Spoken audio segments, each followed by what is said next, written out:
Hello everyone. इस video में मैं एक्सप्लेन करूँगा that time I got reincarnated as time के थर्ड सीज़न के फर्स्ट एपिसोड को। एपिसोड की शुरुआत होती है डीमन लॉर्ड्स की मीटिंग वल्परगिस में हुए अब तक के इवेंट्स की रिकैप से। वल्परगिस में रिमरू ने क्लेमेन को हरा दिया और उसे as a demon lord accept कर लिया गया और वो मेंबर बन गया ऑक्टाग्राम का। ऑक्टाग्राम मतलब 8 स्टार डीमन लॉर्ड्स का ग्रुप। इसके बाद लाइ क्रिम्सन ने सबको खाने पे इनवाइट किया। कुछ डीमन लॉर्ड्स वापस चले गए। रिमरू और इसके साथियों ने पोस्ट मीटिंग पार्टी एंजॉय की और वो भी बाद में वापस टेम्पेस्ट आ गए। टेम्पेस्ट आने के बाद रिमरू को पता चलता है कि वेल्डोरा ने डियाब्लो को वल्परगिस में हो रही सारी घटनाओं की जानकारी दे दी माचा पुडिंग के बदले। इसके बाद डियाब्लो रिमरू को फेलमथ के बारे में अपडेट करता है। रिकैप में बताया जाता है कि कैसे फेलमथ के 3 सर्वाइवर्स को बंदी बनाया गया था जिनके शियोन ने टुकड़े टुकड़े कर दिए थे। बाद में डियाब्लो ने उन्हें फेलमथ जाते वक्त रास्ते में हील किया, ऑब्वियसली कुछ कंडीशंस के साथ। ये 3 लोग थे king of Falmuth Edmaris, arch bishop of western holy church Reyhiem and Razen. Falmuth पहुंचने पे किंग की हालत पे हंगामा हो जाता है। सब दरबारी सवाल पे सवाल पूछते हैं।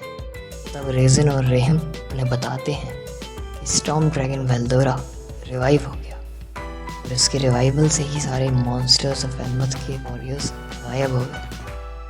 पर रिमरू ने वेल्डोरा को शांत किया और उसके साथ नेगोशिएट किया।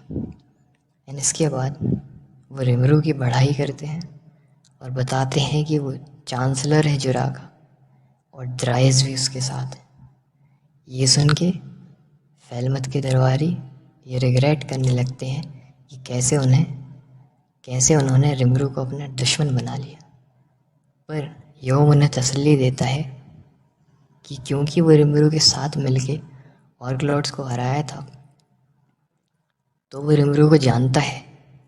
रिमरू ह्यूमैनिटी के साथ कोएग्जिस्ट करना चाहता है, पर फेलमथ ने काफ़ी बुरा किया रिमरू के नेशन के साथ। इस बात पे नोबल्स बौखला जाते हैं और योम की इंसल्ट करने लगते हैं, जिससे डियाब्लो को गुस्सा आने लगता है और डर के मारे रेजन नोबल को ही फ्रीज कर देता है।